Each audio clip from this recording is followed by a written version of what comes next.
सुप्रभात।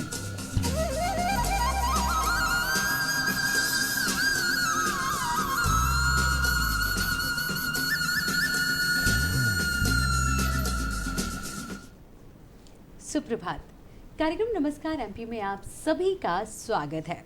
जी हाँ, 8 बज चुके हैं और अब से लेकर 9 बजे तक यानी पूरे 1 घंटे तक आप और हम रहेंगे एक साथ।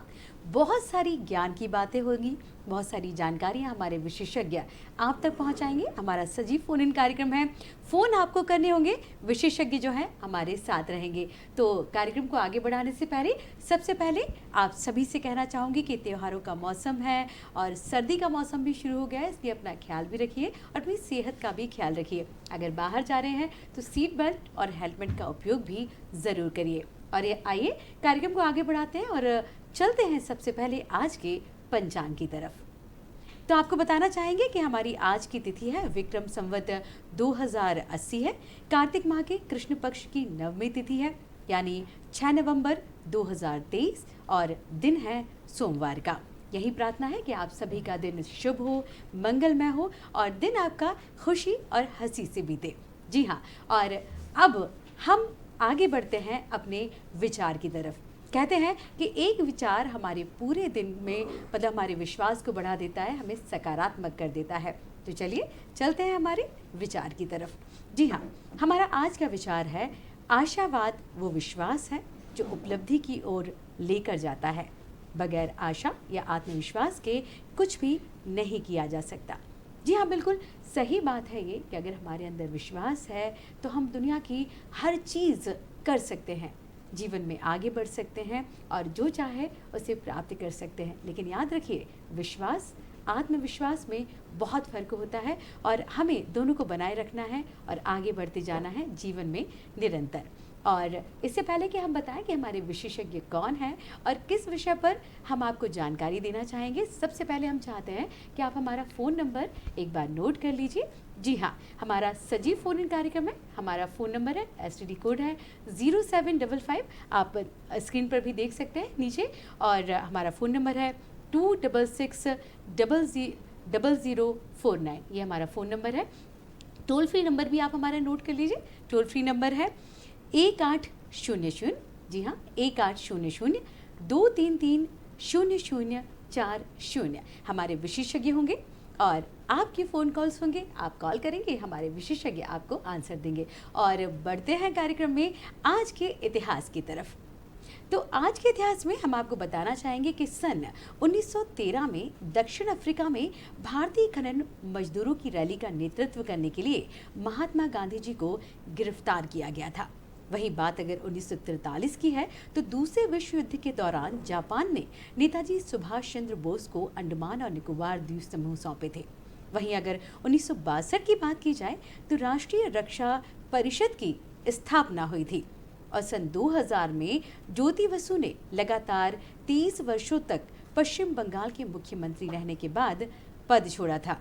और 2013 में महान खिलाड़ी सचिन तेंदुलकर और वैज्ञानिक प्रोफेसर CNR राव और देश का सर्वोच्च नागरिक सम्मान भारत रत्न देने की घोषणा की गई थी। जी हाँ, बिल्कुल, हमारे सचिन तेंदुलकर को कौन नहीं जानता। वहीं 2016 की अगर हम बात करें तो भारत सरकार ने दिल्ली में वायु प्रदूषण के स्तर को एक आपातकालीन स्थिति घोषित कर स्कूलों और निर्माण स्थलों को बंद कर दिया गया था।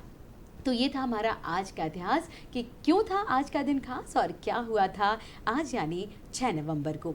और अब वो समय है जब हम आपको बताना चाहेंगे कि कौन हमारे विशेषज्ञ हैं और आज किन को हमने अपने स्टूडियो में आमंत्रित किया है। जी हाँ, तो आज हमारे साथ हैं हृदय रोग विशेषज्ञ डॉक्टर सब्यसाची गुप्ता जी।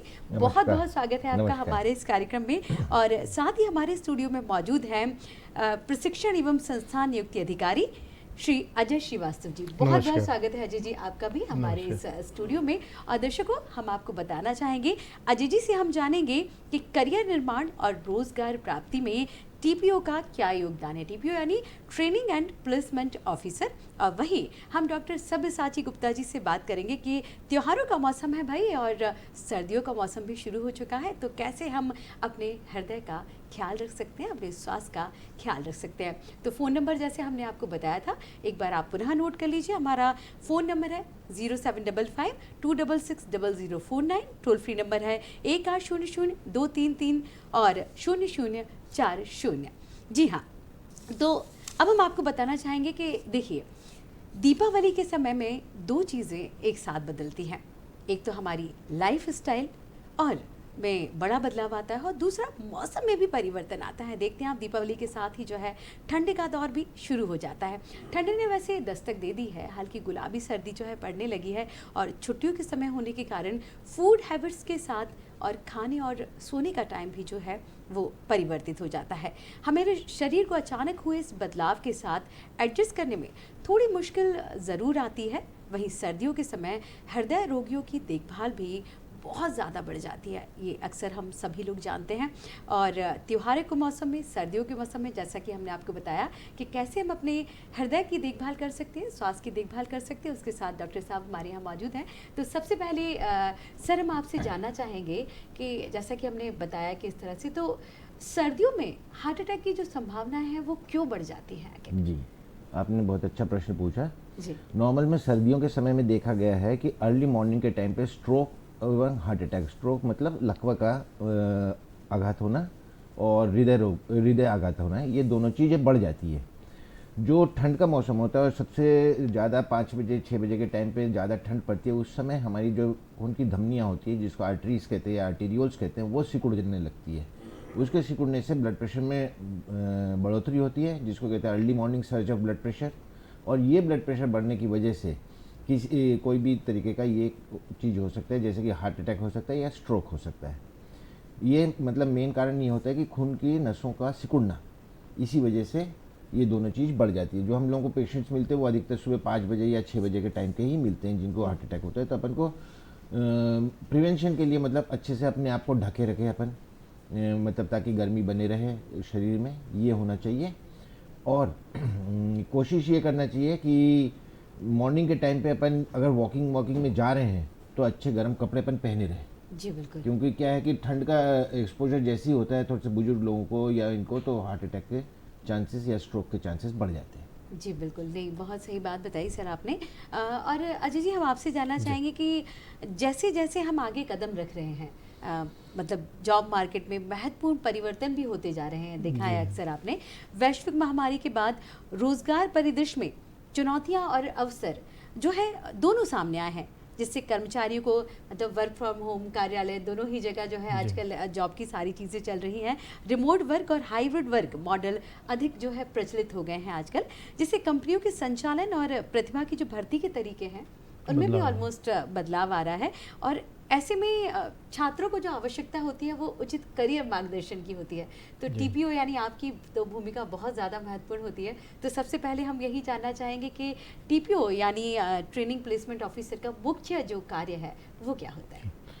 पूर्वा जी, आपने बहुत अच्छा प्रश्न पूछा है। आज के परिदृश्य में इसलिए भी बहुत महत्वपूर्ण है क्योंकि हम एक ऐसे रिसेशन के दौर से गुजर रहे हैं जिस समय हमको ये समझना ज़रूरी है कि कैसे हम बच्चों को रोज़गार दिला सकते हैं। तो ट्रेनिंग एंड प्लेसमेंट ऑफिसर यानी प्रशिक्षण एवं स्थानांतरण अधिकारी जो होता है वो दो तरह की भूमिका करता है। पहली भूमिका ट्रेनिंग है, जिसमें वो गुरु द्रोणाचार्य का अपना रोल प्ले करता है, और दूसरी भूमिका में भगवान श्री कृष्ण का रोल प्ले करता है। जैसे कि एक कैंपस ड्राइव होती है, तो कोई कंपनी आ रही है, उसमें किस बच्चे को रोज़गार मिलेगा और कैसे उसको रोज़गार मिलेगा, उसके लिए उचित मार्गदर्शन देना बहुत महत्वपूर्ण होता है। तो एक तरफ ट्रेनिंग एंड प्लेसमेंट ऑफिसर जो होता है वो मार्केट की स्टडी करके, कंपनियों से रेगुलर इंटरेक्शन करके ये पता करने की कोशिश करता है कि मार्केट डिमांड क्या है। वो डिमांड हमको आज की नहीं पता करनी पड़ती है, हमको ये पता करनी पड़ती है आने वाले समय की, जब बच्चा फाइनल ईयर में पहुंचेगा 1 साल बाद, तब उसको क्या आना चाहिए। तो हम इंडस्ट्री से फीडबैक लेके ऐसा करिकुलम डिज़ाइन करते हैं जिससे कि उनको इंडस्ट्री के हिसाब से रेडी किया जाए। फिर हम इंडस्ट्री से भी बात करते हैं कि अगर ये आपका स्किल सेट है, इसको हम रेडी करते हैं, तो कितने एम्प्लॉय को आप लोगे। इस तरीके से हम अलग अलग इंडस्ट्री से टेक्नोलॉजी वाइज एक पूल बनाते हैं, स्किल सेट का पूल, और उस पूल को फिर हम ट्रेनिंग देते हैं और उसके साथ साथ मॉनिटरिंग करते हैं, काउंसलिंग रेगुलरली करते हैं बच्चे की, क्योंकि कई बार ये होता है कि जब प्लेसमेंट आता है बच्चे डिप्रेशन पे आ जाते हैं। जी। उस दौर पे एक प्लेसमेंट ऑफिसर का सबसे बड़ा रोल होता है कि वो अपने बच्चों को पहचाने, इसमें क्षमता क्या है और क्यों ये डिमोटिवेट हो रहा है। हम उस समय उनसे रेगुलर काउंसलिंग करते हैं, उनसे बात करते हैं, उनको मोटिवेशन के लिए हम कुछ एक्सरसाइज कराते हैं, और उसके बाद में जब कंपनी आ रही होती है तो उनको बताते हैं कि आपका जो रिज्यूमे है उसमें इस कंपनी के हिसाब से आपका स्किल सेट क्या होना चाहिए, इंडस्ट्री की रिक्वायरमेंट क्या है, उसके अनुसार अगर हम सीवी बनाते हैं और बच्चे को उस दिशा में तैयार करते हैं तो उसको अच्छा रोजगार जरूर मिलेगा। जी बिल्कुल, बहुत ही बढ़िया जानकारी। जैसे कि बात चली है बच्चों की, तो डॉक्टर साहब हम आपसे जानना चाहेंगे आजकल चाहे छोटे बच्चों की बात की जाए या बड़े बच्चों की बात की जाए, डिप्रेशन भी होता है बच्चों को, पढ़ाई के लेके प्रेशर भी काफ़ी होता है। तो बच्चे जो है वो अपने जीवन में और पढ़ाई को लेके बड़ा संतुलन कहते हैं उन्हें बिठाने में, लेकिन थोड़ा सा घबरा बड़े जल्दी जाते हैं। जी। आपका इस विषय पर क्या कहना है? ये आपने बहुत बढ़िया टॉपिक बताया। क्या है कि आज के ज़माने में बच्चों में डिप्रेशन एंग्जाइटी ये बहुत ज़्यादा पाया जाता है। जी। जब अपन लोग छोटे थे तो कभी ज़िंदगी में सुना नहीं था कि कोई डिप्रेशन भी होता है या एंग्जाइटी होती जी है। जी बिल्कुल। इसका मुख्य कारण जो मैं सोचता हूँ अपने तरीके से वो है कि न्यूक्लियर फैमिली सिस्टम। पहले जॉइंट फैमिली में रहा करते थे, कम से कम 10-12 बच्चे एक ही घर में रहते थे, 8-10 माता पिता होते थे, मतलब जो चाचा हुए, मामा हुए, ये हुए, वो सब बिल्कुल, के बिल्कुल, वो एक होते हैं। पूरा और भरा पूरा जिस परिवार, तरीके से जी। ये लोग एक दूसरे से मिले जुले रहते थे तो वो लोग अपने आप को बहुत अच्छे से ग्रो कर लेते थे। कभी अपन ने सोचा ही नहीं कि किसी को कोई डिप्रेशन हो सकता है। आज के दिन में आपका साथी मात्र मोबाइल रह गया है, इसके अलावा कुछ नहीं रह गया।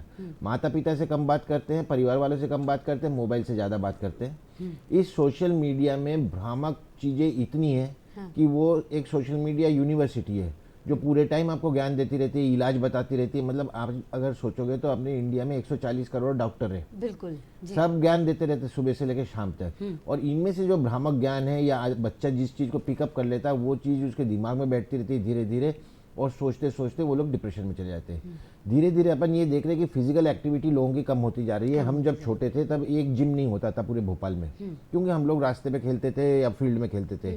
आजकल लोगों को एक्सरसाइज करनी है तो वो लोग जिम जाते हैं, पूरे टाइम एक हाथ में बोतल लिए घूमते रहते कि प्रोटीन शेक पीते रहते।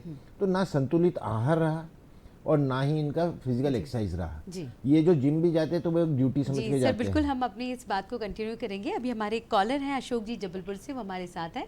अशोक जी बहुत बहुत स्वागत है आपका।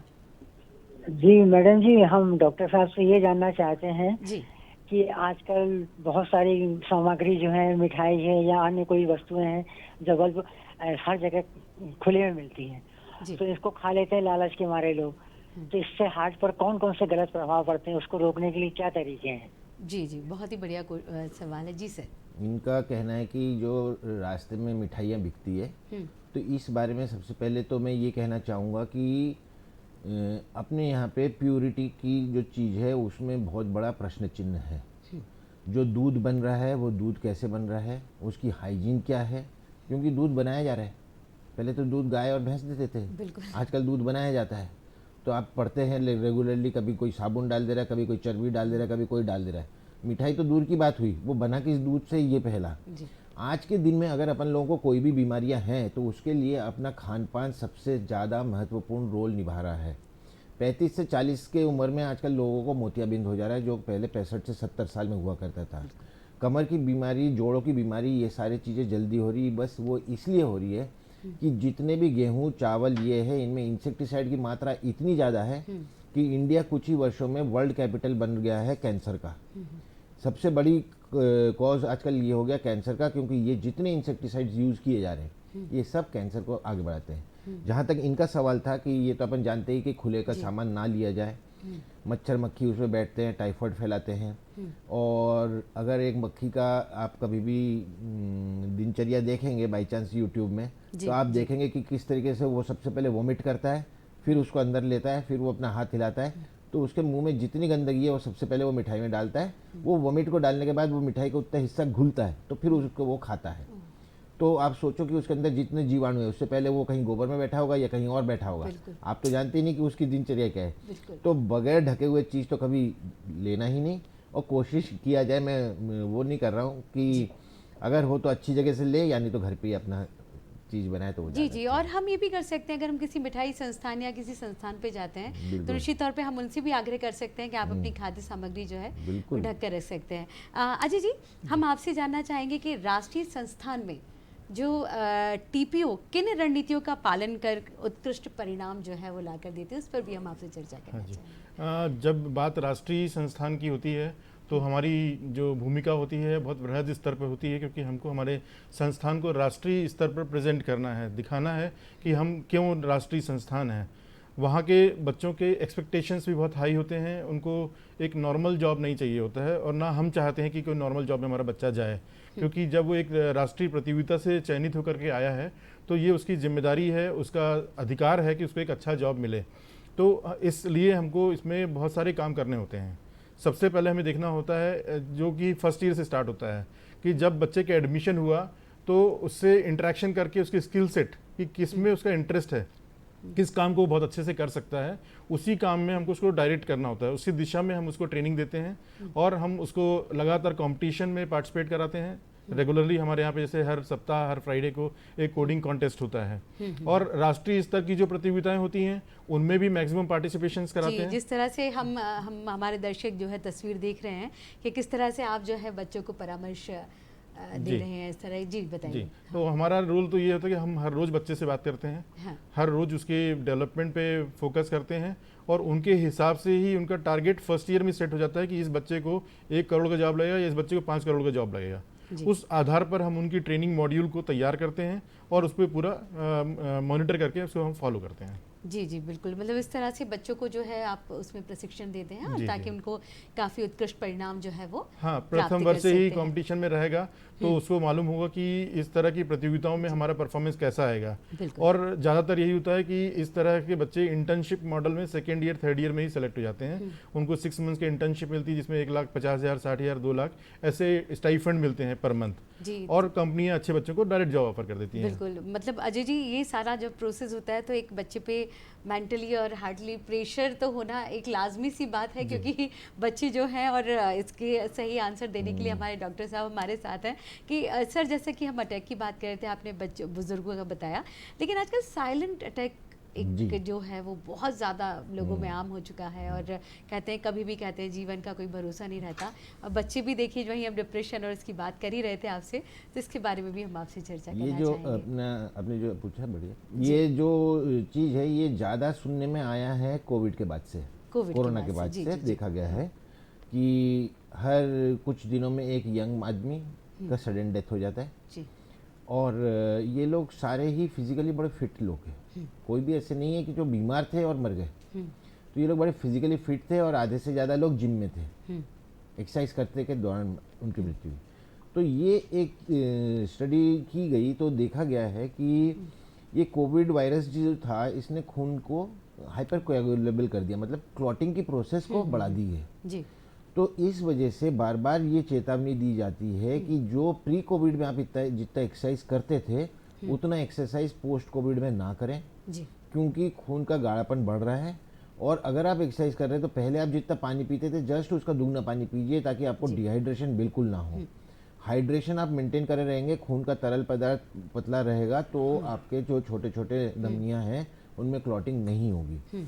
तो मेरा मेन कहना ये है कि आप जरूर एक्सरसाइज करें, बिल्कुल उसमें कोई कमी नहीं ना करें, लेकिन रेगुलर आप थोड़ा सा लिक्विड का इंटेक बढ़ा दीजिए, लिक्विड का और पहले आप जितना करते थे एक्सरसाइज उससे 20% कम कीजिए कम अभी, कर दीजिए। जी जब तक कि आपकी बॉडी पूरी तरीके से एक्स्टम ना हो जाए। अभी भी पोस्ट कोविड पीरियड चल रहा है, आप यूएस में देख सकते हैं, बाकी जगह देख सकते हैं, सीवियर डिप्रेशन में है लोग, जी फेफड़ों की क्षमता कम हो चुकी है, खून की कोएगुलेबिलिटी बढ़ चुकी है, और क्या क्या असर आएगा वो धीरे धीरे अपन को आगे चल के पता चलेगा। जी सर, जैसा कि आपने बताया कि आप जैसे हमें तो पता नहीं रहता, लोगों को पता नहीं रहता, क्या कुछ ऐसे टेस्ट हैं, ऐसी जांचें हैं जो हम पहले से अपनी बॉडी के लिए करवा के, कि नहीं किस तरह से, क्या ऐसी कौन सी जांचें हैं जिसको करवा के हम अपने आप को सुरक्षित थोड़ा सा महसूस कर सकते हैं कि हम निश्चिंत हो सकते हैं? बिल्कुल। तो जिंदगी भर ये तो चलता ही रहा है कि अपन टेस्ट करके पहले से ही जान ले जी कि हमें मृत्यु ना हो, ये कोशिश में अपन लोग हमेशा आगे रहें। हाँ तो हार्ट के मामले में अगर चले तो इसमें सबसे इम्पोर्टेंट चीज़ है अपना लिपिड प्रोफाइल। जी इसमें अपना एक एलडीएल कोलेस्ट्रॉल होता है, लो डेंसिटी लाइपोप्रोटीन। इसको अपन को कुछ भी करके 100 के नीचे रखना है वैल्यू अच्छा, जो अच्छा, है। जी। तो ये एक लिपिड प्रोफाइल चेक करना बहुत ज़रूरी है। आपके हार्ट की पंपिंग एक्शन कितनी है उसके लिए इकोकार्डियोग्राफी करा लें, एक ईसीजी करा लें। ट्रेडमिल टेस्ट एक बहुत अच्छा टेस्ट है जिसमें हम मरीज को दौड़ाते हैं अच्छा, और जी, उसकी हार्ट की क्षमता चेक करते हैं। जब वो 9 मिनट या 12 मिनट की दौड़ में है तो क्या उसका हार्ट बढ़िया बराबर ऑक्सीजन मिल रहा है कि नहीं, उसको खून सप्लाई पूरी हो रही कि नहीं। जी। और अगर उस पीरियड तक का उसका खून सप्लाई बढ़िया है, इसका मतलब ये है कि ये जो बंदा है ये एक्सरसाइज करने के लायक है। लायक है। इसके अलावा प्रो बीएनपी टेस्ट है और भी बहुत सारे टेस्ट है जिससे जी, हम जी, ये बिल्कुल पता कर पता सकते हैं कर कि सकते हार्ट में कोई प्रॉब्लम हो रही है कि जी, नहीं। अभी जो सबसे हमारे कॉमन साथ है वो एलडीएल जी, है। जी, जी। अभी हमारे साथ डॉक्टर साहब भोपाल से यश गुप्ता जी जुड़ चुके हैं। यश जी, संपर्क अभी कट गया है यश जी से। जी, तो जैसा कि आप बता रहे थे कि हम जो है इस तरह के टेस्ट पर जाके बिल्कुल साल और में एक बार अपने आप जी, को 35 के उम्र के बाद हर इंसान को एक बार लिपिड प्रोफाइल कराते रहना चाहिए। और अगर वो डिरेंज हो रहा है तो अपने लाइफस्टाइल मॉडिफिकेशन करें और अगर मेडिसिन की ज़रूरत पड़े तो थोड़ा सा मेडिसिन लें। जी, बिल्कुल दर्शकों, बहुत ही बढ़िया जानकारी हमारे डॉक्टर साहब ने दी है और इन बातों का हम सबको जो है ध्यान रखना बहुत ज़रूरी है। और अजय जी हमारे साथ हैं। अजय जी, आज के आधुनिक भारत के युवा एंटरप्रेन्योरशिप की तरफ तेज़ी से जो जुड़कर हैं वो कार्य कर रहे हैं, इस पर आपकी क्या राय है? मतलब इस पर उनका भविष्य कैसा है? हाँ, आज का ज़माना जो है वो एंटरप्रेन्योरशिप का ही ज़माना है, क्योंकि जब मार्केट में जॉब कम हो रहे हैं, लेटेस्ट टेक्नोलॉजीज आ रही हैं जो हमारे जॉब को कम कर रही हैं, तो उस स्थिति में और एंटरप्रेन्योरशिप अपनाने सबसे बड़ा फ़ायदा ये होता है कि कम कीमत पे एक बच्चा अपना रोजगार लगा सकता है। आज वो ज़माना नहीं है जब इसमें करोड़ों रुपए का इन्वेस्टमेंट हमें करना होता था।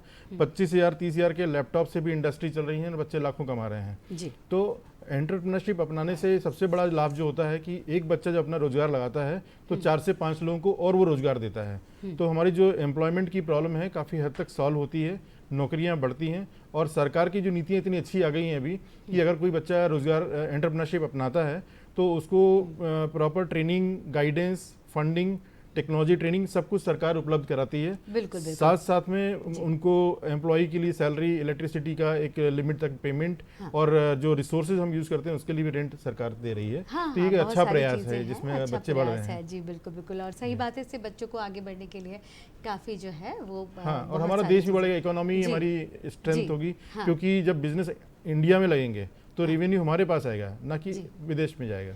जी, जी, जी, बिल्कुल सही बात है। और हमारी पर्सनालिटी भी बहुत महत्वपूर्ण होती है इन चीज़ों को लेकर, तो उस पर भी हम आपसे चर्चा करेंगे कि किन बातों का ध्यान रखना चाहिए, पर्सनालिटी किस तरह से डेवलप करनी चाहिए, जी, ये जी। भी हम जानना चाहेंगे आपसे कि हाँ जी। बच्चे जो है थोड़ा सा तो किस तरह से अपने मुख्य आप को जो तैयार चीज़ें हैं करें। पर्सनालिटी के लिए वो ये है कि हमारा आत्मविश्वास सबसे ज़्यादा ज़रूरी होता है। अगर हम कॉन्फिडेंट है किसी काम को लेकर के तो हमारा उसमें बेस्ट परफॉर्मेंस आएगा।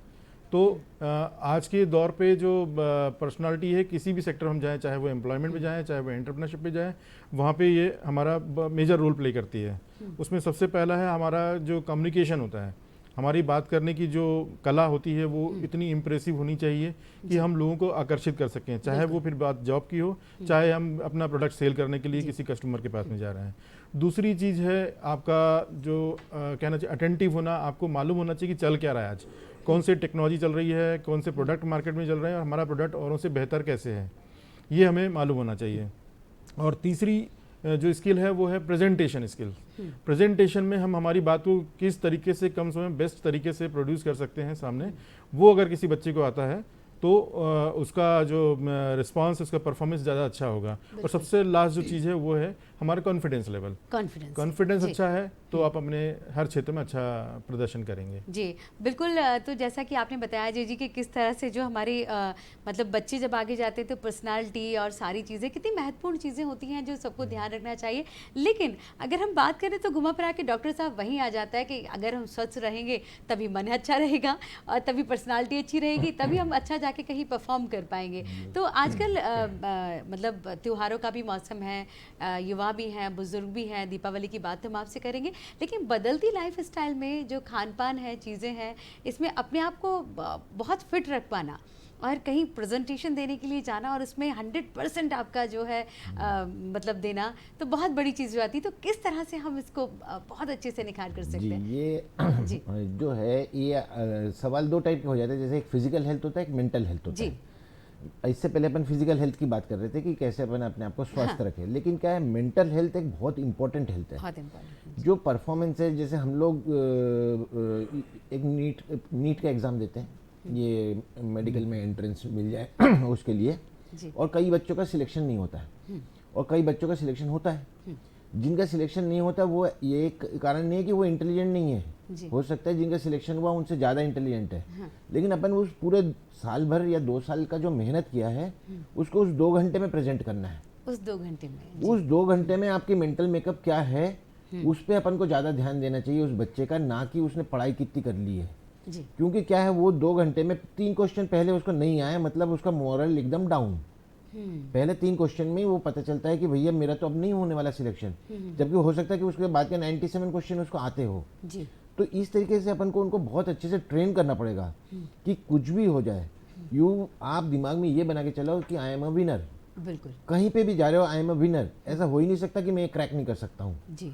और जब ऐसी काम के लिए भी है, इंटरव्यू देने जा रहे हो, मैं अपने टाइम पे जब वाइवा दिया करता था तो वाइवा बड़ा इंपॉर्टेंट चीज़ होता है और जो सामने वाला प्रोफेसर आया है उसको बहुत नॉलेज रहता है, लेकिन वाइवा देना अपने आप में एक तरीका होता है। तरीका होता है, जैसे ही सही मैं एक आंसर देता था, जी। उस आंसर के आखिरी में एक वर्ड ऐसा जरूर जोड़ देता था जो बड़ा कॉम्प्लिकेटेड होता, जी। तो अगला क्वेश्चन उसका क्या होगा मुझे मालूम रहता था कि वो अब ये पूछने वाला है। अच्छा अच्छा। उसने जैसे ये पूछा तो फिर मैंने बड़ा बताया, तो फिर आखिरी में ये तो एक जोड़ बहुत दो। इम्पोर्टेंट चीज़ तो है सर, और you इसको हम should कंटिन्यू जी बिल्कुल करेंगे। अभी प्रबल गुप्ता जी हैं हमारे साथ भोपाल से।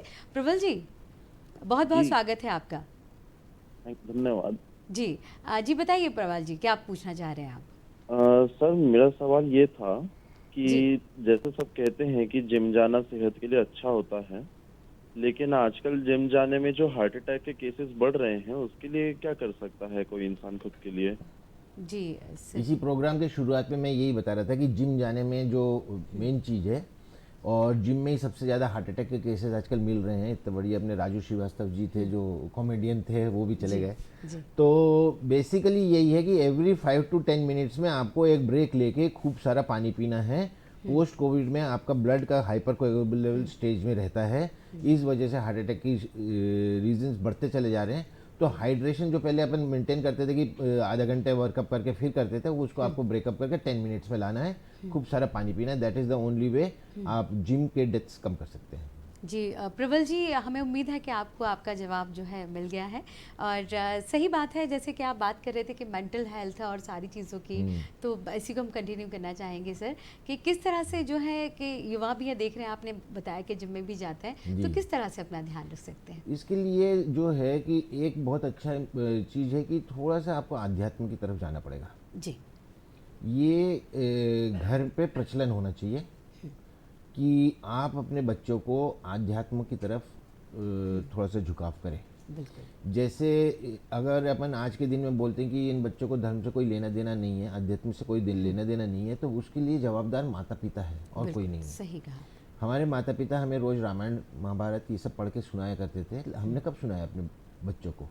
तो जैसे ही आप आध्यात्म की तरफ जाएंगे तो आपका मेडिटेशन, आपका सेल्फ जो कॉन्फिडेंस लेवल है वो बहुत बढ़ जाता है। बहुत बढ़ मेडिटेशन करना हो सकता है कि इन बच्चों के लिए पॉसिबल ना हो, उस लेवल तक ना पहुंच सके, लेकिन थोड़ा सा जो अपन के संस्कार हैं वो जैसे अपन डालेंगे ना बच्चों में, तो वो लोग बिल्कुल आगे कामयाब हो जाएंगे। जी बहुत ही बढ़िया। अजय जी, जैसा कि सर ने कहा कि आध्यात्म से भी बहुत फ़र्क पड़ता है, और आप तो इस फील्ड में हैं, कई बच्चों को रोज़ फेस करते हैं, जी, जी। तो क्या ये एक उनके आत्मविश्वास बढ़ाने के लिए जो हमारी नैतिक मूल्य है, हमारा धार्मिक मूल्य है, ये कहाँ तक प्रभावी रहता है?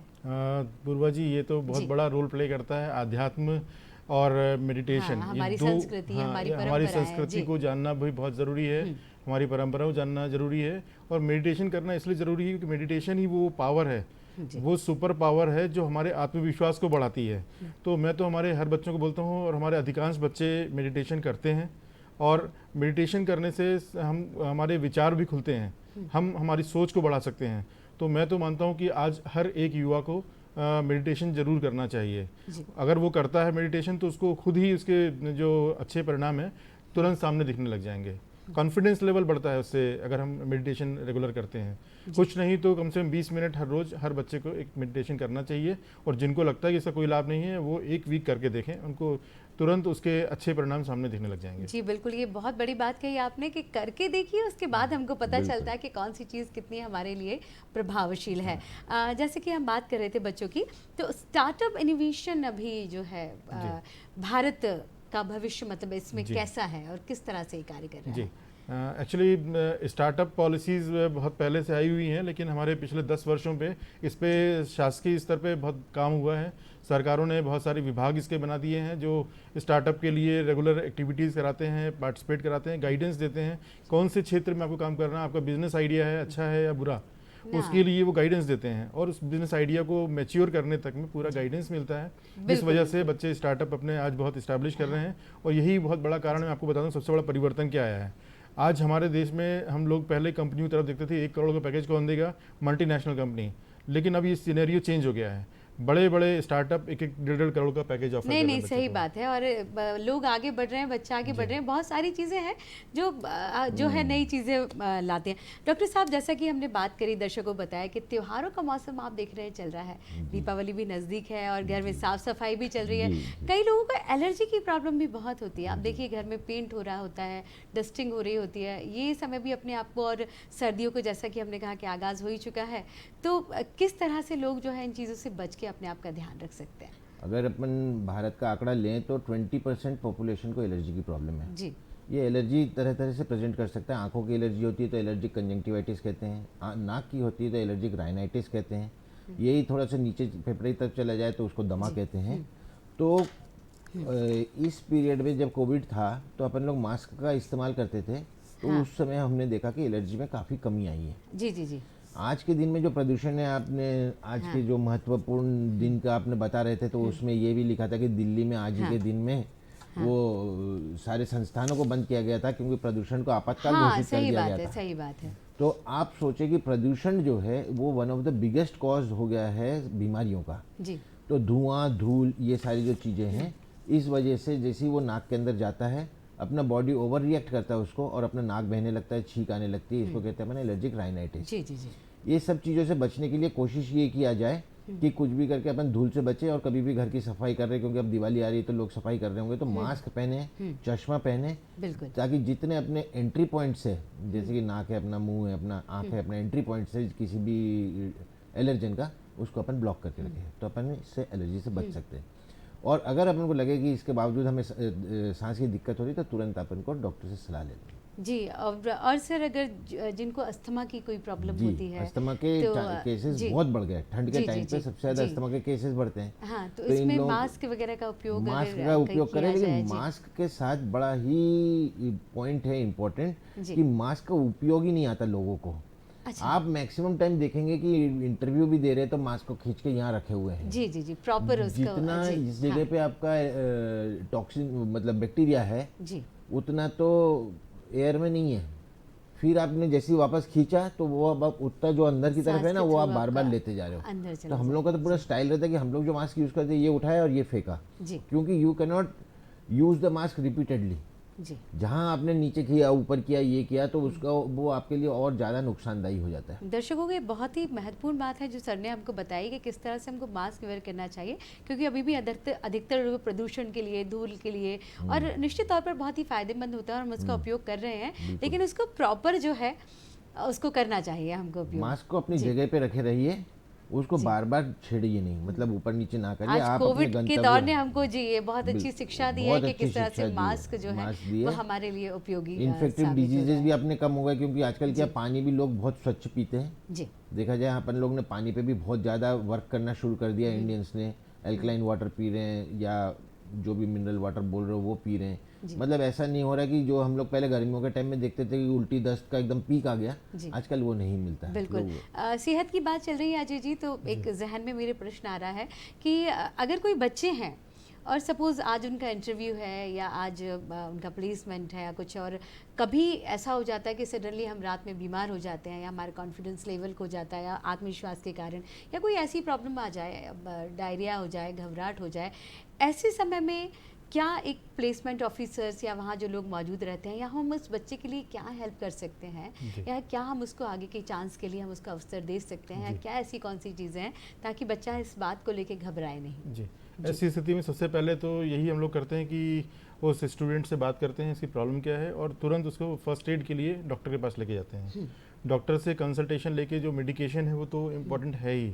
उसके बाद में हमारा प्रयास ये रहता है कि इस बच्चे का जो वो शेड्यूल है उसको हम थोड़ा एक्सटेंड करा दें जिससे कि वो कंफर्टेबल जोन में आ जाए। तो इसके लिए हम इंडस्ट्री से बात करते हैं और हमेशा ऐसे कंसल्टेशन इंडस्ट्री से मिलते भी हैं कि वो उनको टाइम शेड्यूल उसका चेंज कर देते हैं। साथ में हमारी टीम, हमारे जो फैकल्टीज़ होती हैं वो उस बच्चे से रेगुलर उसके टच में रहते हैं जिससे कि उसका कॉन्फिडेंस लेवल बूस्टअप हो। जी तो ये सबसे बड़ा रोल प्ले करता है क्योंकि ये जो नर्वसनेस होती है ये बहुत ज़्यादा बच्चों में होती है कैंपस प्लेसमेंट के टाइम पे, और उस समय अगर सही मार्गदर्शक उसके साथ में हो तो वो उसको उस बुरे दौर से बाहर निकाल सकता है, स्टेज को पार कर सकता है। जी, बहुत ही बढ़िया जानकारी बच्चों के लिए। और सही बात है, बच्चे अगर इस चीज़ में अगर आते हैं कुछ तो उन्हें कॉन्फिडेंस रहेगा नहीं हमारे पास अगला चांस है।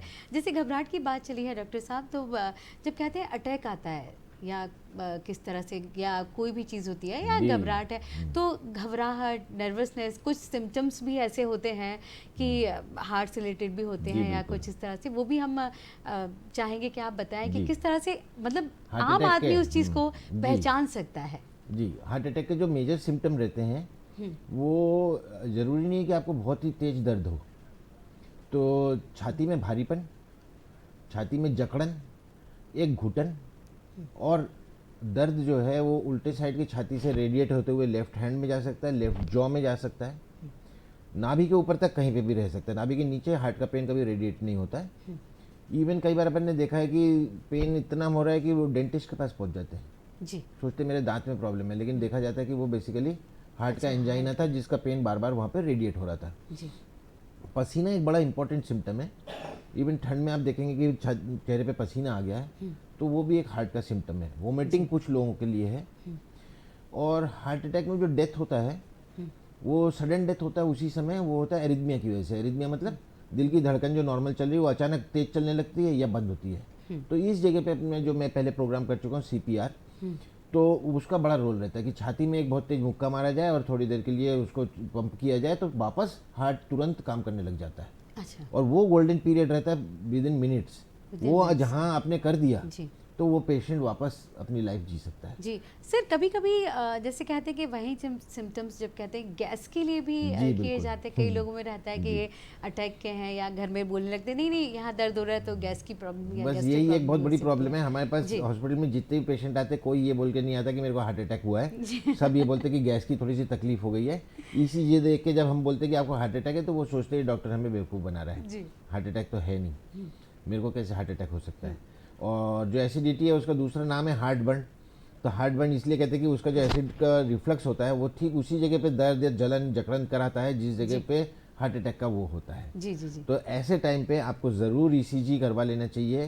80% केसेस में अपन लोग के ECG में पकड़ाई में आ जाती है। 20% फिर भी रहते हैं जिनमें नॉर्मल ECG है फिर भी पेशेंट को हार्ट अटैक है। जी, तो इसके कुछ मार्कर्स होते हैं, CPK-MB, ट्रोपाई, ब्लड टेस्ट होते हैं।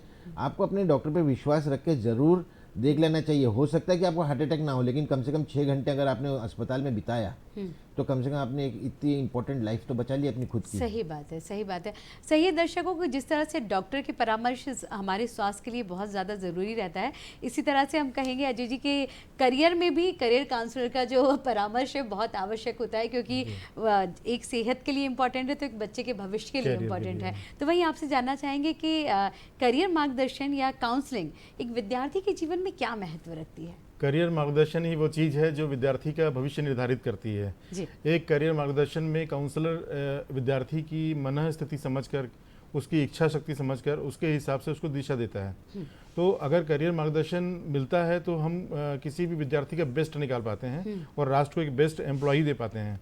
तो करियर मार्गदर्शन का प्लेसमेंट में एक बहुत बड़ा रोल है और ये हर संस्थान को करना चाहिए, हम भी करते हैं। और ये कोई एक दिन की प्रोसेस नहीं होती, ये कंटिन्यूस प्रोसेस है जिसमें हमको विद्यार्थी के कांटेक्ट में रहना है। कई बार ऐसा भी होता है कि विद्यार्थी आपके टच में नहीं है, आपको आइडेंटिफाई खुद करना पड़ेगा कि ये ब्रिलियंट स्टूडेंट है, ये कहाँ है, ये नज़र नहीं आ रहा है। उसको फ़ोन कॉल करें, उसको बुलाएं, उसकी काउंसलिंग करें, क्योंकि आफ्टर ऑल हमारा पर्पज़ यही है कि हमको हर विद्यार्थी का बेस्ट निकाल के लाना है।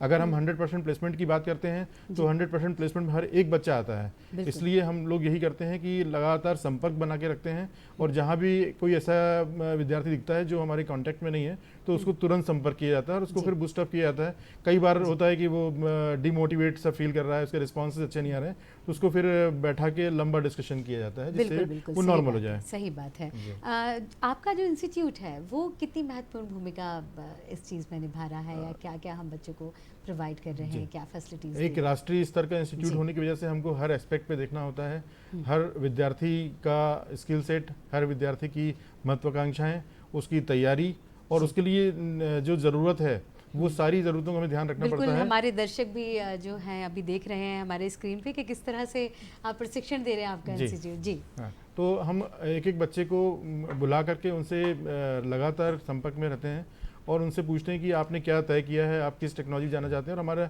इसमें असेसमेंट का बहुत बड़ा रोल होता है। हम जी। हर 15 दिन में एक असेसमेंट टेस्ट करते हैं जिसमें 35 स्किल सेट्स पे उस बच्चे का असेसमेंट होता है, उसका स्कोर आता है। उस स्कोर के आधार पे हमें ये पता लगता है कि इसका स्ट्रेंथ एरिया कौन सा है, वीकनेस कहाँ कहाँ पे जी। है। उस वीक एरिया पे फिर हम ट्रेनिंग प्लान करते हैं और फिर असेसमेंट करते हैं। तो हमको रेगुलर जो प्रोग्रेस बच्चे की है वो दिखती रहती है, लाइव रहती सामने हमारे कि ये बच्चे में प्रोग्रेस हो रही है, इसमें नहीं हो रही है, और कौन कौन सी एरिया में इंप्रूवमेंट की और ज़रूरत है। जी बिल्कुल। वीकनेस की आपने बात कही कि वीक एरियाज पे आज वो करते हैं, तो वीक से मुझे याद आया कि सर मिठाई और व्यंजन भी हमारी वीकनेस का बहुत बड़ा हिस्सा होती हैं। और जैसे कि त्योहारों का दौर हमने बताया, तो इस समय व्यंजन हम घर में बहुत सारे बना के रख लेते हैं और काफ़ी दिनों तक उनको स्टोर करते हैं, फिर घरों में खाते रहते हैं, कंटिन्यू मिठाइयाँ भी चलती रहती हैं। ये हमारे सेहत पे किस तरह से प्रभाव डालता है? हमारा सोचना ये है कि कुछ भी चीज़ आप जो सेवन करें वो फ्रेश ही करें, जी क्योंकि जो भी चीज़ है, जैसे अपन मिठाई भी ले लें, अगर वो छेना है तो वो एक बहुत बढ़िया मीडियम है बैक्टीरिया ग्रो होने का। शुगर जो है वो भोजन है बैक्टीरिया के। तो धीरे धीरे इनमें क्या है कि सूक्ष्म जीवाणु पनपना शुरू कर देते हैं। अपन सोचते हैं कि हमने फ्रिज में रखा है, लेकिन बार बार ये होता ही है कि बच्चे ने फ्रिज का दरवाजा थोड़ी देर के लिए खोल दिया तो रेफ्रिजरेशन मेंटेन नहीं हुआ। जब मिठाई खानी हुई अपन ने बाहर निकाल लिया और हो सकता है कि 15 मिनट की जगह वो आधे घंटे बाद अपन ने वापस अंदर रखा, तो ये जो टेम्परेचर वेरिएशन है उस दौरान बैक्टीरिया उसमें ग्रो करना शुरू कर देते हैं। तो हमेशा इतना ही बनाइए जो अपन अगले 2 या 3 दिन में ख़त्म कर सके, ना कि वो महीनों तक अपन यूज़ कर बिल्कुल सकें। बिल्कुल सही कहा आपने। और इस समय में जब हम देखते हैं कि व्यंजन सामने रहते हैं, तो कई घर में बुजुर्ग रहते हैं, कई डायबिटीज़ भी होती है लोगों को, हार्ट की बीमारी, जैसे कहीं बीपी की बीमारी या कुछ है, लेकिन उसके बाद भी स्वस्थ लोग भी रहते हैं, लेकिन हम देख के कभी कभी कंट्रोल टेम्प्ट हो नहीं जाते कर हैं। पाते, टेम्प्ट हो जाते हैं। हमारे तो सोचना जी। ये है कि जो शुगर और सॉल्ट है ये दोनों ही अपने शरीर के लिए बहुत ही ज़्यादा हानिकारक है। जी शुगर और सॉल्ट से अपन को दूरी बनाए रखनी चाहिए। सॉल्ट का जो अपना रिक्वायरमेंट रहता है 3 ग्राम 4 ग्राम का रहता है, और अपन लोग कम से कम 10 से 12 ग्राम सॉल्ट रोज़ ले लेते हैं। जी तो ये सॉल्ट एक नुकसानदायक चीज़ है अपने लिए, और शुगर तो है ही नुकसानदायक। जी। और डॉक्टर साहब, अगर हमारी ओवर ईटिंग हो जाए या फूड पॉइजनिंग जैसी भी समस्याएं हमको जी, देखने मैं मिलती अभी हैं। उसी पे आ रहा हूँ। जी। तो पहले जैसे अपन को कोशिश ये करना है कि क्योंकि वर्ल्ड का कैपिटल इंडिया है डायबिटीज़ में, तो अपन को डायबिटिक पेशेंट के लिए तो शुगर जहर है, शुगर से दूर रहना है। ऐसे टाइम पे जैसे स्टीविया प्लांट आता है, उसकी लीफ आप यूज़ करिए, तो वो 1 कप में 1 लीफ डालेंगे तो उतना ही मीठा करेगा जितना एक शुगर करता है। बिल्कुल। तो अपन को नेचुरल सोर्सेज की तरफ जाना है, ना कि ये आर्टिफिशियल सोर्स जो शुगर बनाने का वो है, जी जी जी तो ये करना है। दूसरा ये है कि क्योंकि अपना ओवर ईटिंग होना ही है, 4 जगह जाना है और ये होना है, तो इसलिए कोशिश ये करना है कि आज के दिन में जो मैक्सिमम पेशेंट आते हैं वो पेट से परेशान है। जो देखो उनका पेट बस प्रॉब्लम है, और पेट प्रॉब्लम है तो दिमाग खराब है, दिमाग खराब। इरिटेशन लेवल, क्योंकि उसको कहते जी, हैं कहते हैं ना कनेक्शन जुड़ा रहता है लिटिल ब्रेन हमेशा कहते हैं हम दिमाग लोग, का। पेट को जी। लिटिल ब्रेन कहते हैं। जी जी जी और आजकल उसमें बहुत स्टडी हो रही है। जो पेट के इंटेस्टाइन होते हैं उसके अंदर ट्रिलियंस ऑफ बैक्टीरिया होते हैं जो अपना पाचन क्रिया को सही करते हैं, और यही बैक्टीरिया जो है ये तो नेचुरल बैक्टीरिया है। ये बैक्टीरिया जब डिस्टर्ब हो जाता है तो अपना पेट डिस्टर्ब हो जाता है, और उस डिस्टर्बेंस से आपका ब्रेन डिस्टर्ब हो जाता है, आपकी सोच समझ इरिटेशन लेवल बहुत बढ़ जाता है। तो जिसका पेट अच्छा है उसका दिमाग अच्छा। तो पेट अच्छा करने के लिए आपको बार बार कोशिश करनी पड़ेगी कि बाहर का खान पान ना करें, और अगर बिल्कुल, बैक्टीरिया आपका हाँ। खराब हो गया तो रीफ्लोराइंग करवाएं। सही बात है, बहुत ही बढ़िया जानकारी। अजय जी, हम आपसे जानना चाहेंगे कि जैसी बात चलिए, बहुत सारी चीज़ों में परिवर्तन हो गया, त्योहारों में भी हो गया है, हर चीज़ में हो गया है। वैसे ही आज की पीढ़ी और पुरानी पीढ़ी जो थी, तो पढ़ाई में भी और चीज़ों में परिवर्तन आया है। तो जब हम काउंसलिंग पे जाते हैं तो आपको क्या समस्याएं देखने को मिलती हैं? आज की पीढ़ी और पुरानी पीढ़ी के अगर कंपैरिजन किया जाए, हम बच्चों को समझाते तो कहाँ तक उनके मस्तिष्क में बातें जाती हैं? बिल्कुल, यार काफ़ी बड़ा जी। चेंज आया है आज के युवाओं में और एक समय से पहले के युवाओं में। आज का युवा बहुत फास्ट है, वो हर चीज़ तुरंत चाहता है जी और उसके लिए उसका कोई प्लान नहीं होता। सबसे बड़ी समस्या यही है कि वो हर चीज़ अचीव तो करना चाहता है, लेकिन जब हमारे पास प्लान क्लियर नहीं होगा तो हम उसको अचीव कैसे करेंगे। पुराने दौर में हम लोग जल्दी सो करके जल्दी उठने पे विश्वास रखते थे, क्योंकि अर्ली मॉर्निंग जो स्टडी होती है उस समय इतने अच्छे वाइब्रेशंस होते हैं, हमारा माइंड फ्रेश होता है, तो हमारी पढ़ाई बहुत अच्छी होती है। जबकि आज के दौर का युवा रात भर जागता है, सुबह भी वो जल्दी सो जाता है, जब पढ़ने का टाइम है तो उस समय वो सो जाता है। जी तो जब हम थके हुए होंगे उस समय हम कितना भी प्रयास करें हमको बेस्ट नहीं मिलेगा। बिल्कुल और युवा यही कोशिश करता है कि रात में ही सबसे ज़्यादा पढ़ाई होती है।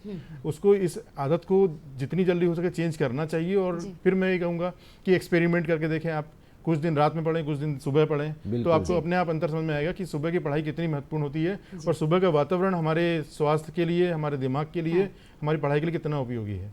जी। और अभी हमारे साथ जो है संजय जी जुड़ चुके हैं। संजय जी, स्वागत है आपका हमारे कार्यक्रम में। मैडम, मैं डॉक्टर साहब से जानना चाहता हूँ जी। कि सोते समय खर्राटे काफी आते हैं, तो इससे हार्ट पर क्या असर पड़ता है और इससे बचने के लिए क्या किया जाए? जी सर, बताइए। बहुत अच्छा प्रश्न पूछा, क्योंकि खर्राटे का रिलेशन हार्ट से बहुत ही महत्वपूर्ण है। जी जो लोग इसको स्नोरिंग कहते हैं, जो रात को जो खर्राटे लेते हैं, और खर्राटे में देखा गया है कि सडन कार्डियक डेथ बहुत हाई है। मतलब जो अपन बार बार सुनते हैं ना कि सोते हुए चले गए, वो इन्हीं लोगों को होता है जिनको खर्राटे आते हैं। तो खर्राटे में स्लीप एपनिया होता है। एपनिया मतलब सांस रुक जाती है। अपन नाक बंद है तभी खर्राटे आते हैं। नाक का बंद होना, ओबेसिटी होना, मोटापा होना है, जिससे कि अपने नाक के अंदर में चर्बी का मात्रा टर्बिनेट्स में बहुत ज़्यादा जम जाता है, तो नाक एयर नहीं जा पाता, उससे खर्राटे आते हैं। तो इंसान क्या करता है, सोते में मुंह से सांस लेने लगता है। मुंह से सांस लेने से क्या होता है, मुंह ड्राई हो जाता है, उसे पता नहीं चलता है, और धीरे से जीभ जो है वो तालू से चिपक जाती है। और जैसे जीभ तालू से चिपक जाती है तो एयर अंदर जाना रुक गया, तो उसमें वो धड़पड़ा के उठता है रात को। तो ये एक हिस्ट्री बड़ा कॉमन रहता है कि रात की आपकी नींद कितनी बार टूट रही है। आजकल ये बहुत इंपॉर्टेंट है, एक स्लीप स्टडी कहा जाता है। हम लोग स्लीप स्टडी करते हैं। स्लीप स्टडी में हमें पता चल जाता है कि इसको कितनी बार एपनिया हुआ, मतलब रात को कितनी बार एपनिया हुआ। मरीज को तो पता नहीं चलता क्योंकि वो सोते में होता है उसका एपनिया, और उस एपनिया के दौरान ईसीजी लगा रहता है उसको कि कितनी बार कार्डियक एरिथमिया हुआ। तो हम लोग उन लोगों को सीपेप या बाईपेप मशीन आता है, छोटी सी एक मशीन आती है, वो अपने को रात को लगा के सोना है, तो खर्राटे भी चले जाएंगे और आप सडन कार्डियक डेथ से बच जाएंगे। और खर्राटे का जो कारण है, मेन कारण है ओबेसिटी, मोटापा।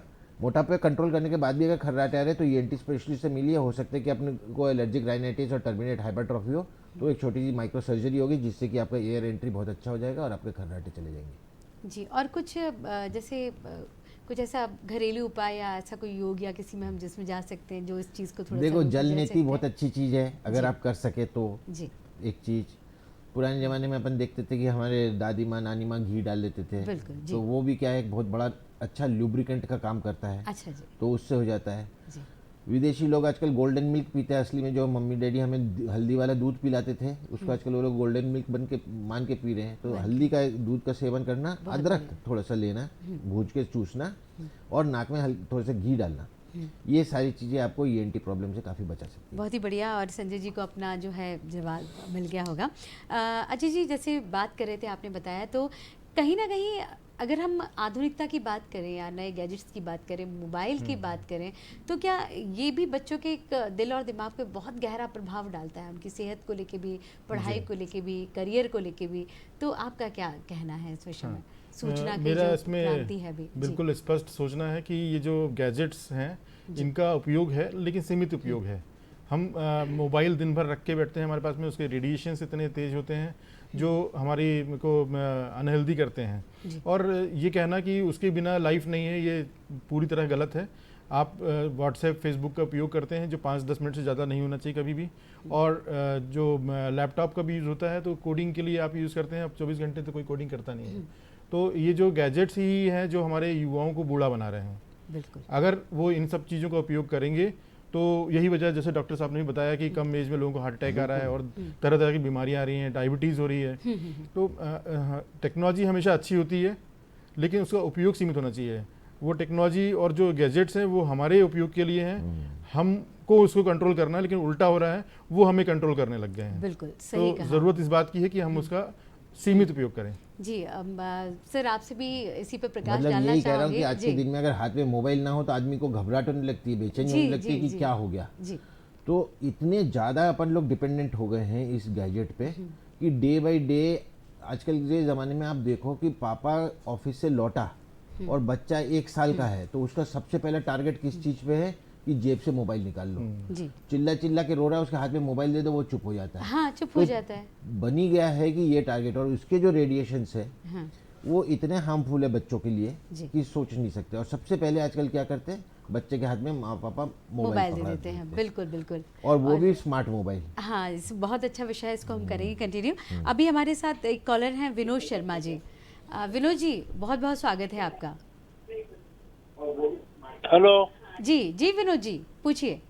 डॉक्टर साहब से एक सवाल ये पूछना था मुझे कि सीनियर जो वरिष्ठ जन है उनके लिए ठंड के मौसम में किस तरह का वो रखा जाए, जी अपना Precaution। उपाय रखे जाए। जी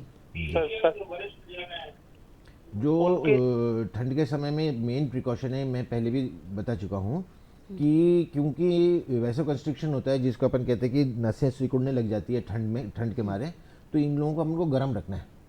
बुजुर्ग लोगों को अपन को गर्म रखना है, मफलर पहना के रखना है, गले को ढक के रखना है, स्वेटर पहना के रखना है। इस तरीके से आप रखेंगे उनका टेम्परेचर को कुछ भी करके 37 के आसपास बॉडी का, तो वो अच्छे रहेंगे। जी अगर उनको ठंड का एक्सपोजर हुआ तो उनमें बहुत चांसेस है कि उनको अस्थमेटिक अटैक आ जाए या ब्लड प्रेशर बढ़ जाए या हार्ट अटैक आ जाए या स्ट्रोक आ जाए। ठंड के टाइम पे ही सबसे ज़्यादा मॉर्टेलिटी होती है, तो इस चीज़ के लिए अपन को ठंड से बचना पड़ेगा। बेवजह बाहर ठंडी हवा में ना घूमें, अगर घूमें तो पूरा कवर करके घूमें, या जब थोड़ा सा सूर्य उदय हो चुका हो उसके बाद ही आप वॉकिंग के लिए जाएं, जी और अपना मेडिसिन रेगुलरली लेते रहें। ये बहुत बहुत ज़रूरी है कि खून पतला करने की दवाई चल रही है आपको, उसको अगर आपने स्किप कर दिया और उसके साथ वैसो कंस्ट्रिक्शन हो गया जी तो जी बस प्रॉब्लम में आपको लैंड अप करना है। जी बिल्कुल सही बात है। तो विनोद जी आपको आपके सवाल का जवाब मिल गया है।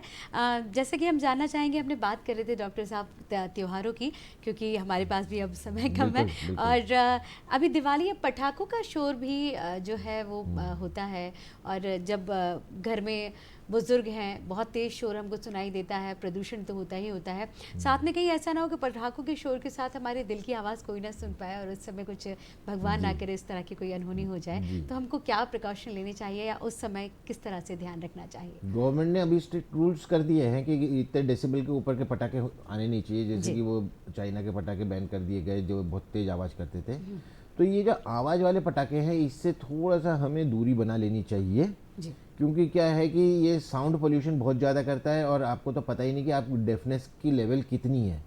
कोई अपना ऑडियोमेट्री कराता नहीं है बिल्कुल। आजकल नए हेल्थ चेकअप में ऑडियोमीटर भी जोड़ दिया गया है, क्योंकि आधे से ज़्यादा लोग तो बहरे हैं। आप देखा करो फ़ोन पे चिल्ला चिल्ला के बात कर रहे हैं, गाड़ी में हॉर्न लगातार बजे जा रहे हैं, पोल्यूशन लेवल इतना ज़्यादा है। तो उसी तरीके से ये पटाखों से भी साउंड पोल्यूशन होता है। इसके अलावा धुआं का रहता है प्रॉब्लम। इसका जो धुआं है वो सल्फर का है, फॉस्फोरस का है, एल्युमिनियम का है, तो थोड़े दूषित धुआं रहती है। जी तो जो पटाखे का सिलेक्शन में करें तो उसमें भी देखें कि वो बहुत ज़्यादा पोल्यूशन ना करे, जी और जो लोग एलर्जिक है वो इस धुएं से ज़रूर दूर रहे। जी। क्या कोई ऐसी उपचार या मेडिसिन जो हम घर में उस समय इमरजेंसी के लिए रख सकते हैं, या जल जाए कोई बच्चा या बिल्कुल, पटाखों की जलने उससे? के लिए जी तो सबसे इम्पोर्टेंट चीज़ ये है कि उसको सबसे पहले बर्फ़ के पानी में डुबो दिया जाए। जी जो जगह पे बर्न हुआ है उस जगह पे ऊपर जो अपन को दिख रहा है उससे ज़्यादा इंजरी वो अंदर कर रहा होता है, टिश्यू को मार रहा होता है। तो अपन ने उसी समय अगर बर्फ़ के अंदर डाल के रख दिया हाथ को, या ठंडे पानी में डाल के रख दिया कम से कम 30 मिनट्स तक, तब जाके हम उसका जो 80% एरिया और वो नुकसान करने वाला था उसको अपन संतुलित करके 20% में ले आ सकते हैं। बिल्कुल उसके बाद आप डॉक्टर से मिल सकते हैं। जी जी। कभी भी उसके ऊपर हाँ, कपड़ा ना चिपकाए, हाँ, नहीं तो वो कपड़ा जैसे आप लगाओगे तो कपड़ा और चिपक जाएगा, वो साथ में चमड़ी निकाल देगी। बड़ा पुराने ज़माने में देखा करते थे, हर जैसी आग जला उसको कंबल से लपेट दिया, नहीं। जहाँ आपने कंबल से लपेटा उसकी लेटेंट एनर्जी अंदर रह गई, उसको और आपने नुकसान कर दिया। जी बिल्कुल। बहुत सारी बातें हैं, और बाकी तो अगर कुछ इमरजेंसी होती है तो हम अपने नज़दीक की चिकित्सक से संपर्क कर सकते हैं। और डॉक्टर साहब आपने बहुत अच्छी जानकारी तमाम दर्शकों को दी। और अजय जी, जैसा कि आपने कहा कि करियर को लेकर और बच्चे आगे बढ़ रहे हैं, और हम भी चाहेंगे कि आप बच्चों को एक मैसेज दे के किस तरह से वो जो है कि बच्चे जो है अपने जीवन में आगे बढ़ सकते हैं, तरक्की कर सकते हैं। बिल्कुल, मेरा सभी युवाओं को एक बिल्कुल स्पष्ट संदेश है कि सबसे पहले वो अपना लक्ष्य निर्धारित करें कि उनको चाहिए क्या, हासिल क्या करना है। जी। उसके लिए फिर आप अपने वो स्टेप्स डिसाइड करें कि उसको कैसे अचीव करना है। स्मॉल स्मॉल टारगेट के माध्यम से हम वहाँ तक पहुँच सकते हैं। उसके बाद अपने मेंटर के कांटेक्ट में रहें, लगातार काउंसलिंग लेते रहें, अपने स्वास्थ्य का भी उतना ही ध्यान रखें जितना अपने अध्ययन का ध्यान रख रहे हैं। बिल्कुल, और बिल्कुल सही बात टाइम है। मैनेजमेंट का बहुत उपयोग जी, करें। तो जैसा कि आपने जाना कि हमारे दोनों विशेषज्ञों ने जो है बहुत अच्छी बातें बताई। बहुत बहुत धन्यवाद सर आपका, बहुत बहुत धन्यवाद अजीत जी आपका। और इन तमाम बातों को हम सभी ध्यान रखेंगे, त्योहार भी बहुत अच्छे से मनाएंगे, अपना सेहत का ख्याल भी रखेंगे। तो आज इस हमारे कार्यक्रम नमस्कार एमपी में बस इतना ही। फिर मिलेंगे अगले अंक को लेकर। तब तक के लिए नमस्कार और अपना सबका ध्यान रखिए।